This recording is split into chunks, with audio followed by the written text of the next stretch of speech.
The crowd gathering tonight for a Trump rally out in Wisconsin seemed to ignore that call for bipartisanship and civility. Here's what they chanted when the Republican candidate for Senate mentioned Hillary Clinton's name just in passing.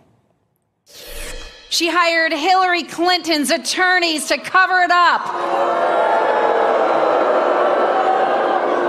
She took your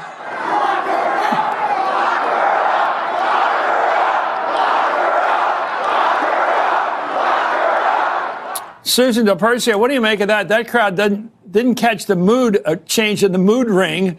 The president was suggesting he was going to change today, that we're going to be more civil and not be inciting to this kind of thing that happened this morning. Well, that's what the president said today. We don't know what he's going to say this evening. And Chris, something caught my attention that you said at the beginning of the hour when you said how much you love politics, but, you know, obviously what we see today is horrible for our nation. One of the reasons we probably love politics is because we've seen what good government and service is all about. We've seen the good that it leads to.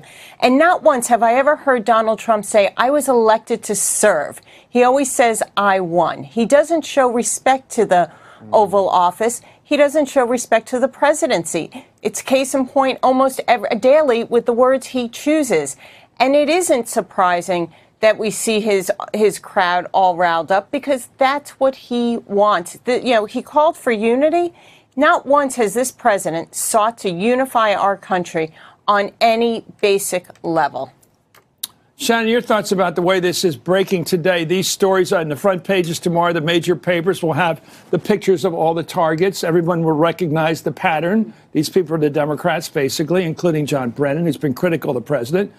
People like George Soros are only really known to people on the progressive side, or the people who don't like the progressive side. He's not well known as a figure. But the neatness of this package, including Eric Holder, is going to grab people, and they're going to say, too much fire on the right has caused this with some character out there. We don't know how demented or not demented they are, but they did this, and those bombs might have gone off. And this idea of calling for unity 12 days before the midterm election, it might sound good, but that was not in the president's playbook. The president's playbook in these final 2 weeks was to divide as much as possible, was to stoke up his base, to come back to these cornerstone issues of immigration, of fear, to drive out Republicans. That was what they were seeking in these final 2 weeks. They had tried a positive message. That wasn't working, so they had gone right to fear and painting this picture of, if Democrats are elected, you are going to have terrorists streaming into your communities, you're going to have gangsters, you are going to have your physical safety put into jeopardy. And that's the type of thing that makes people on both sides feel like we're in some sort of life or death situation. Not to play Dick Tracy here, Malcolm, but it's your line of country again, but the person who put this list together and had to figure out all the addresses and everything must have known that the president's been out claiming that George Soros, one of the targets here, has been paying for the caravan. Oh, haven't you heard that? That's a late-breaking thing. And also that Eric Holder is now becoming a political partisan lately. This guy had a fresh list of the president's enemies. Well, you're absolutely right. And the terrorist has in his head his set of targets that he's going to go after. But something has to propagate that. Something has to infiltrate his information sphere in order to give him that set. And that, most likely, based on the collective targets that we're seeing here, came from the list of people that you always hear in extremist right-wing rhetoric, right? The conspiracy theories about George Soros, Barack Obama, Hillary Clinton, Eric Holder, which I'm rather surprised. But, it doesn't matter. Once that list got into his head, he set forward on bloody murder. And that meant that, the Secret Service be damned, he was going to attempt murder. And that, as you saw at that rally today, should not have been what people were talking about. They shouldn't have been chanting "lock her up" when we could have had the attempted murder of several prominent Americans in a situation had those devices gone off and killed or wounded Secret Service, U.S. postal personnel, or any other person who was serving this nation. We could be in a much, much different situation.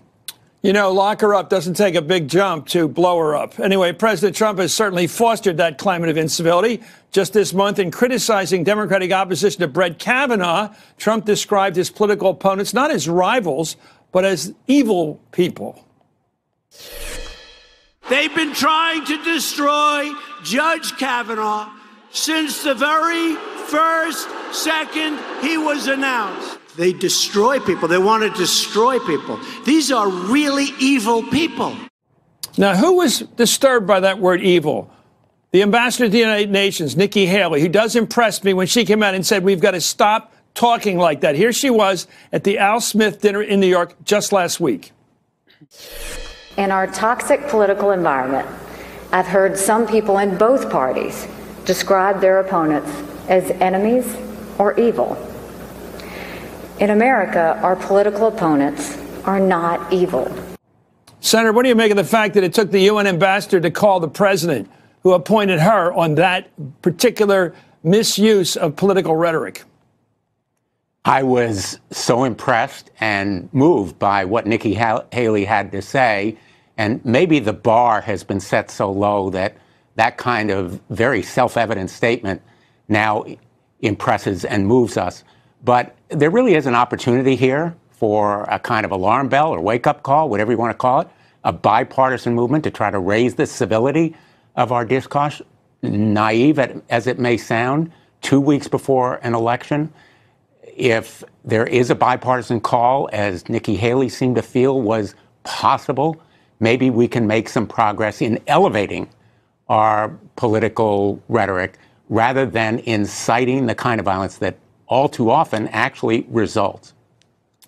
You know, I will say something that some passionate people on the progressive side won't even agree with, but the ends don't justify the means, and winning is not everything. Hey there, I'm Chris Hayes from MSNBC. Thanks for watching MSNBC on YouTube. If you want to keep up to date with the videos we're putting out, you can click subscribe just below me, or click over on this list to see lots of other great videos.